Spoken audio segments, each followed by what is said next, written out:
दूसरे विश्व युद्ध के दौरान बहुत सारे नए नए हथियार का आविष्कार हुआ था। अगर हम बात करने जाए दूसरे विश्व युद्ध के कुछ ताकतवर देशों के बारे में, तो सबसे पहले नाजी जर्मनी को हम अनदेखा नहीं कर सकते।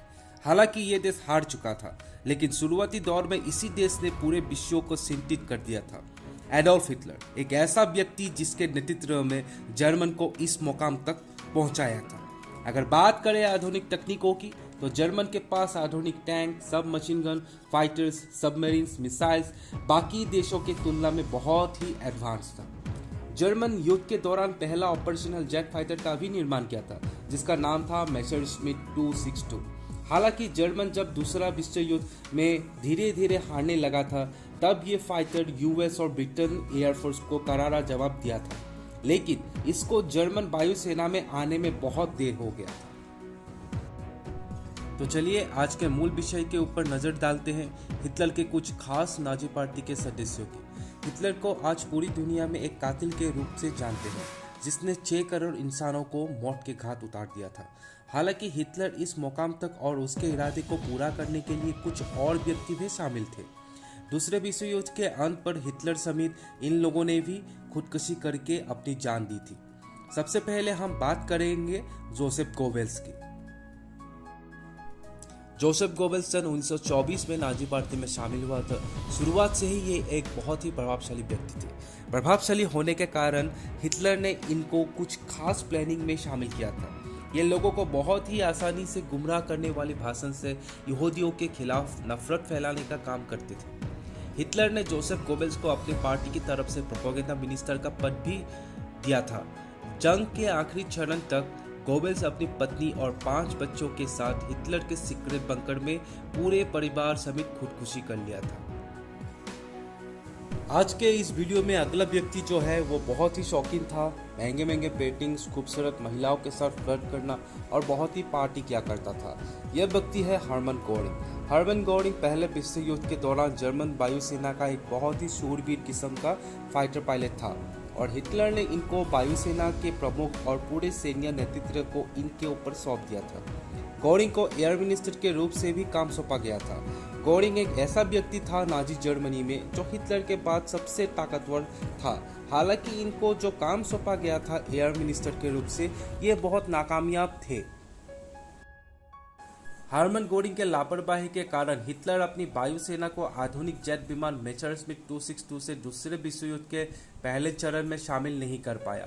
गोरिंग ने इस आधुनिक जेट विमान की कारीगरी को अनदेखा किया था, लेकिन बाद में जब गोरिंग को हार का सामना करना पड़ा, तब मेसरश्मिट 262 के काम को फिर से जारी करने का हुक्म दिया, लेकिन तब तक बहुत ही देर हो चुका था। दोनों तरफ से रूसी फौज और अमेरिकी फौज जर्मन की तरफ बढ़ते ही गए और अंत में हर्मन गोरिंग को कैद में ले लिया। और कैद होने के बाद हर्मन गोरिंग को बहुत सारे लोग की सज़ा भी सुनाई गई और सज़ा के दौरान हर्मन गोरिंग ने सुसाइड कर लिया था। आज के इस वीडियो के तीसरे व्यक्ति जो है वो हिटलर के बहुत ही खास थे और वे थे हाइनरिच हिमलर। हाइनरिच हिमलर सन 1923 में इन्होंने खुद को नाजी पार्टी में शामिल किया और हिटलर ने 4 साल बाद इनको नाजी पार्टी के खुफिया अर्धसैनिक बल में, जो कि एसएस के नाम से जाना जाता था, उनको इस अर्धसैनिक बल के कामकाज को सौंपा गया। इनके नेतृत्व में एसएस कुछ सालों के बाद बहुत ही शक्तिशाली और प्रभावशाली रूप में तब्दील हो चुका था। माना जाता है ये व्यक्ति यहूदियों को मौत के घाट उतारने में बहुत ही बदनाम था। एसएस पारंपरिक रूप से यह एक नाजी पार्टी का रक्षक था और हिटलर को एसएस के सैनिक मसीहा जैसे मानते थे। हाइनरिच हिमलर समेत जितने भी अर्धसैनिक बल के सदस्य थे, नाजी पार्टी के उद्देश्य और हिटलर के प्रति भक्ति और जंग के दौरान कोई भी सैनिक हिटलर का आदेश अनदेखा नहीं करते थे और ये सैनिक सब मन और तन से पालन करते थे। एसएस एक तरफ से देखा जाए तो पूरी तरह एक राष्ट्रीय सैनिक के तौर तरीके पे आधारित था। हाइनरिच हिमलर को इस टुकड़ी को संभालने के लिए बहुत सारे अधिकारियों की आवश्यकता थी, जिन्हें जंग के दौरान मोर्चा संभालने का और यहूदियों को कैद करके उन लोगों का सफाया करने के लिए बहुत ही क्रूरता सोच रखने वाले जैसे व्यक्ति इस टुकड़ी में शामिल हुए थे।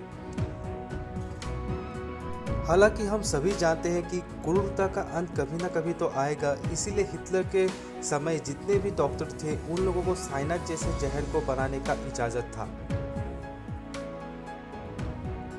इसकी इजाजत इसलिए दी गई थी, जंग के दौरान कोई भी एसएस के अधिकारी या फिर कोई भी सैनिक या फिर कोई भी नाजी पार्टी के सदस्य जो बेकसूर लोगों को मौत के घाट उतारा, अगर ये व्यक्ति रूसी और अमेरिकी सेना के हाथ लग गए तो इनका अंत बहुत ही बुरा होने वाला था और खुदकुशी करने के लिए इनको ये कैप्सूल दिया जाता था। और हेनरिच हिमलर का भी अंत में यही हुआ था, उन्होंने खुद को मारने के लिए साइनाइड कैप्सूल का इस्तेमाल किया था और अंत में भी हिटलर ने भी खुद को मारने के लिए साइनाइड कैप्सूल का भी इस्तेमाल किया था।